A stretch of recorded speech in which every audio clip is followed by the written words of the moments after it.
இப்பொழுது நடைபெற்றுக் கொண்டிருக்கின்ற இந்த உலக மாற்றங்களில் சீனா ஒரு தலைமை பொருளாதாரமாக மாறி வருவதை அல்லது சீனாவை நோக்கி சகல வேறு நாடுகளும் செல்வதை அடையாளமாக வைத்து இலங்கை கூட இவ்வாறான ஒரு நிலைக்கு செல்வதற்கான முஸ்தீப்புகளை சீனா எடுக்கலாம் அல்லது இலங்கை கூட அதனை விரும்பி வரவேற்கலாம் என்ற காரணம் என்றால் உலகின் இரண்டாவது பொருளாதாரமாக இருக்கின்ற இந்த சீனாவின் பொருளாதாரம் என்பது நிச்சயமாக சாதாரண பொருள், அதாவது வியாபாரம் சம்பந்தப்பட்டது என்று இல்லாமல் ஏனைய தரப்புகளோடும் இணைந்து செல்கின்ற தரப்பை கொண்டதாக இருக்கின்றது. குறிப்பாக அவர்களுடைய இந்த அந்த பட்டுப்பாதை, அதாவது சில்க் ரோட் என்கின்ற திட்டத்தின் கீழ் அவர்கள் செய்கின்ற வேலைகளில் முக்கியமானவை என்னவென்று சொன்னால் ஏனைய நாடுகளின் அபிவிருத்தி மற்றும் பாதுகாப்பு போன்றவற்றில் தங்களுடைய முதலீடுகளை மேற்கொள்வதும் அதன் மூலம் நீண்ட கால குத்தகைகள் போன்றவற்றை பெறுவதுமாக இருக்கின்றது. அந்த வகையில் இலங்கையில் ஏற்கனவே சீனாவின் பங்கு என்பது மிக பெரியதாக இருக்கின்றது. சீனாவிற்கு இலங்கை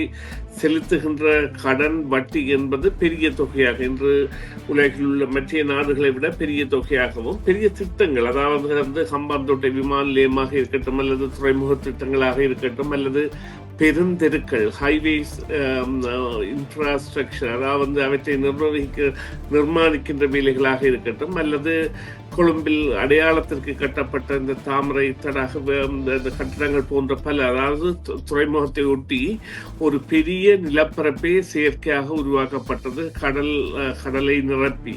அவ்வாறான விடயங்களில் சீனாவின் பங்கு என்பது ஏற்கனவே இருக்கின்றது. சீனர்களுடைய தொழில்நுட்பம் என்பது இன்று உலகளாவிய ரீதியில் அது அதாவது அமெரிக்கா எவ்வளவோ பில்லியன் டாலர்களை செலவழித்து செய்கின்ற அல்லது இந்தியா மற்றும் மேற்குலக நாடுகள், ஐரோப்பிய நாடுகள் செய்கின்றதை விட மிகவும் குறைந்த வகையில் அது இவ்வாறான வேலைகளில் ஈடுபடுகின்றது. இவ்வாறான அதாவது மத்திய நாடுகளை பிரதியீடு செய்து தங்களுடைய செயற்பாடுகளை மேற்கொள்கின்றது என்பது போன்ற உண்மையாக இருந்தாலும் அதன் பயன்பாடு என்பது ஆரோக்கியமானதாக இருக்கும் என்றால் உலகத்தரம் கொண்டதாக இருக்கின்றது. இந்தியா கூட சீனாவுடன் வர்த்தக விடயங்களில் உறவாக போகக்கூடிய ஒரு தன்மையை இப்பொழுது உலகின் போக்கு ஏற்படுத்தி இருக்கின்றது.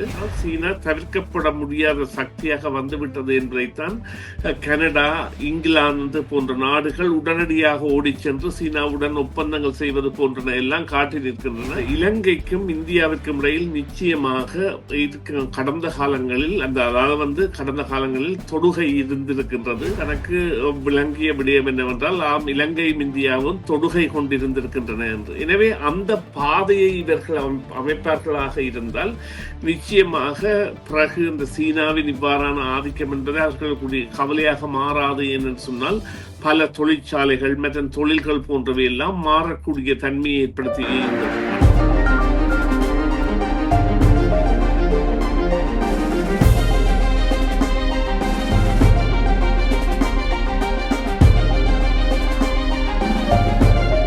வணக்கம் நேயர்களே, மீண்டும் மற்றும் ஒரு செய்தியின் பின்னணி நிகழ்ச்சியில் உங்கள் அனைவரையும் சந்திப்பதில் மிக்க மகிழ்ச்சி அடைகின்றோம். இன்றைய தினம் பேச போன்றோம் என்னவென்றால், இலங்கைக்கான சீன தூதுவர், பொது பாதுகாப்பு மற்றும் நாடாளுமன்ற விவகார அமைச்சர் ஆனந்த் விஜயபாலவை சந்தித்திருக்கின்றார். புதன்கிழமை நேற்றைய தினம் சந்தித்திருக்கின்றார்.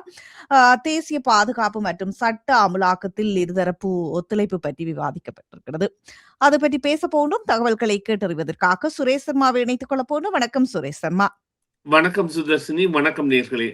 ஆமாம், மீண்டும் வரவேற்கின்றோம் உங்களை நிகழ்ச்சிகளுக்கு. ஆமாம், சீன தூதுவர் மற்றும் பொது பாதுகாப்பு மற்றும் நாடாளுமன்ற விவகார அமைச்சர்கள் சந்தித்திருக்கின்றார்கள். போதைப்பொருள் தடுப்பு, ஒழுங்கமைக்கப்பட்ட குற்றங்களை எதிர்த்து போராடுதல் மற்றும் இரு நாடுகளுக்கும் இடையிலான தொழில்நுட்ப ஒத்துழைப்பை மேம்படுத்தல் உள்ளிட்ட பல முக்கிய துறைகளில் பேச்சுவார்த்தை நடைபெற்றிருப்பதாக செய்திகள் வெளியாகி இருக்கின்றன. இலங்கையினுடைய இந்த பாதுகாப்பு பற்றி சீனா கர்சனை காட்ட காரணம் இந்த வாக்கு இருக்குமே, ஏதாவது உள்குத்து இருக்கின்றது அப்படி சொல்லி நீங்கள் யோசிக்கின்றீர்களா?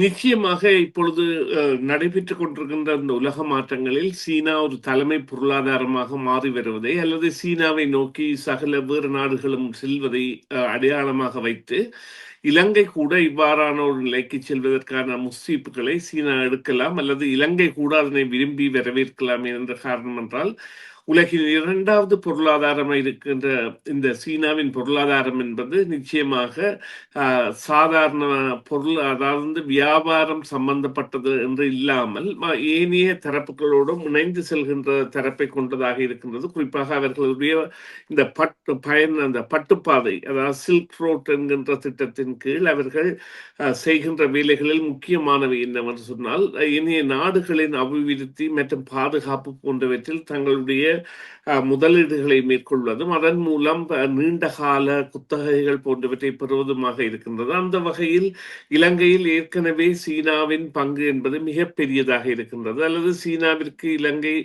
செலுத்துகின்ற கடன் வட்டி என்பது பெரிய தொகையாக, இன்று உலகில் உள்ள மற்ற நாடுகளை விட பெரிய தொகையாகவும், பெரிய திட்டங்கள், அதாவது வந்து ஹம்பாந்தோட்டை விமான நிலையமாக இருக்கட்டும், அல்லது துறைமுக திட்டங்களாக இருக்கட்டும், அல்லது பெருந்தெருக்கள், ஹைவேஸ், இன்ஃப்ராஸ்ட்ரக்சர், அதாவது வந்து அவற்றை நிர்மாணிக்கின்ற வேலைகளாக இருக்கட்டும், அல்லது கொழும்பில் அடையாளத்திற்கு கட்டப்பட்ட இந்த தாமரை தடாக இந்த கட்டடங்கள் போன்ற பல, அதாவது துறைமுகத்தை ஒட்டி ஒரு பெரிய நிலப்பரப்பே செயற்கையாக உருவாக்கப்பட்டது, கடலை நிரப்பி.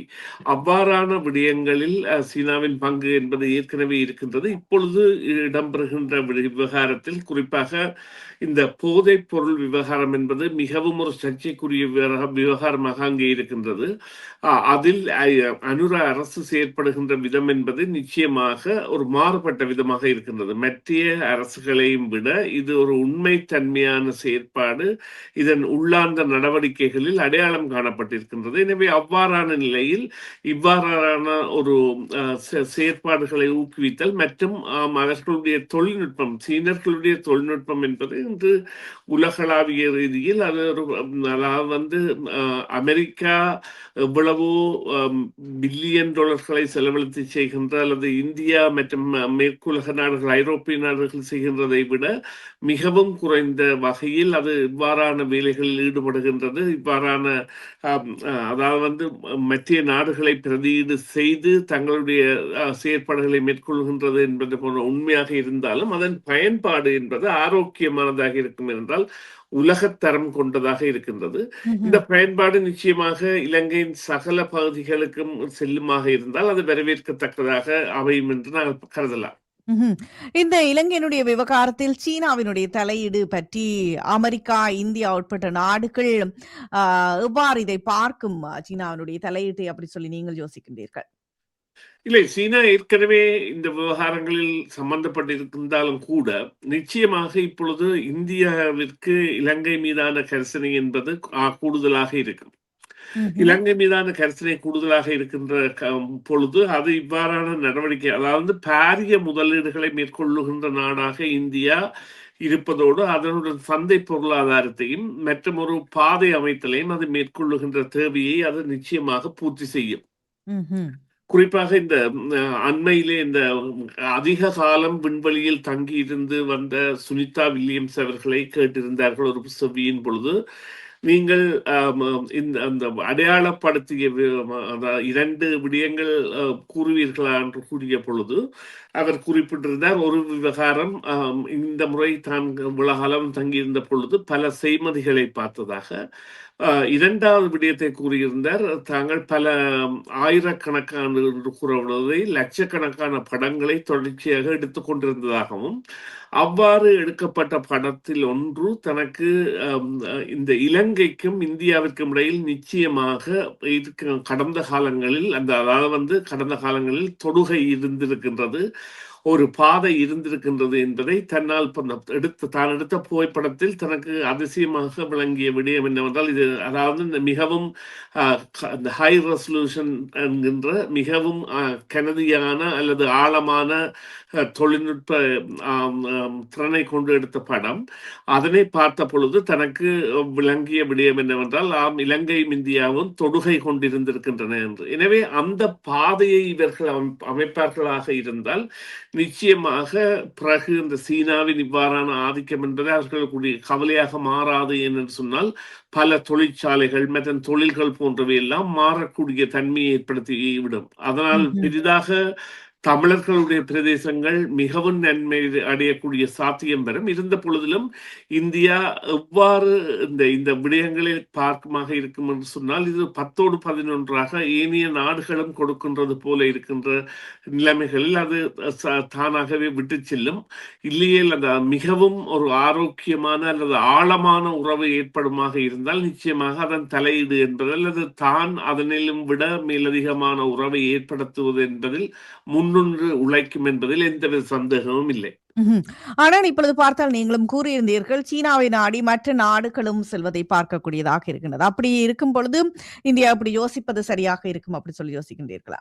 இல்ல, இந்தியா கூட சீனாவுடன் இந்த வர்த்தக விடயங்களில் உறவாக போகக்கூடிய ஒரு தன்மையை இப்பொழுது உலகின் போக்கு ஏற்படுத்தி இருக்கின்றது. இருந்த பொழுதிலும் இப்பொழுது 2வது பொருளாதாரமாக சீனாவும் அவர்களுடைய அந்த பொருளாதாரம் என்பது 18 இருந்து 20 ட்ரில்லியன் வரையில் இருக்கின்றது. அதே போல இந்தியாவின் பொருளாதாரம் என்பது இப்பொழுது 3வதாக வந்துள்ளது. இருந்தும் அவர்கள் 5 ட்ரில்லியன் அளவில் இருக்கின்றார்கள். எனவே 18 ட்ரில்லியன் டாலர்களுக்கும் 5 ட்ரில்லியன் டாலர்களுக்கும் இடையேயான இடைவெளி என்பது மிக பெரிது. இருந்த பொழுதிலும் அவர்கள் அதனை நிச்சயமாக ஆரோக்கியமான வகையில் தான் பார்க்க வேண்டும் என்றால் சீனா தவிர்க்கப்பட முடியாத சக்தியாக வந்துவிட்டது என்பதைத்தான் கனடா, இங்கிலாந்து போன்ற நாடுகள் உடனடியாக ஓடி சென்று சீனாவுடன் ஒப்பந்தங்கள் செய்வது போன்றன எல்லாம் காட்டி நிற்கின்றன. இது தவிர்க்க முடியாத ஒரு சக்தியாக மாறிவிட்டது என்பதில் எந்தவித ஐயமும் இல்லை. சரி, நன்றி சுரேஷ் சர்மா. உங்களுடைய தகவல்களுக்கு கருத்துக்களுக்கு மீண்டும் ஒரு பொழுதில் சந்திப்போம். நன்றி, வணக்கம். நன்றி சுதர்சினி, நன்றி நேயர்களே, மீண்டும் ஒரு பொழுதில் சந்திப்போம். டிவிஐ யூடியூப் சேனலில் இணைந்திருக்கும் நேயர்கள் அனைவருக்கும் எமது நன்றி. எமது காணொளி தொகுப்புகளை தொடர்ந்து நீங்கள் பார்வையிடுவதற்கு கீழிருக்கின்ற பெல் பட்டனை அழுத்துவதனூடாக நோட்டிபிகேஷனில் பல காணொளி தொகுப்புகள் உடனுக்குடன் உங்களை வந்து சேரும். அருகில் இருக்கின்ற முக்கிய காணொளி தொகுப்புகளையும் பார்வையிட தவறாதீர்கள்.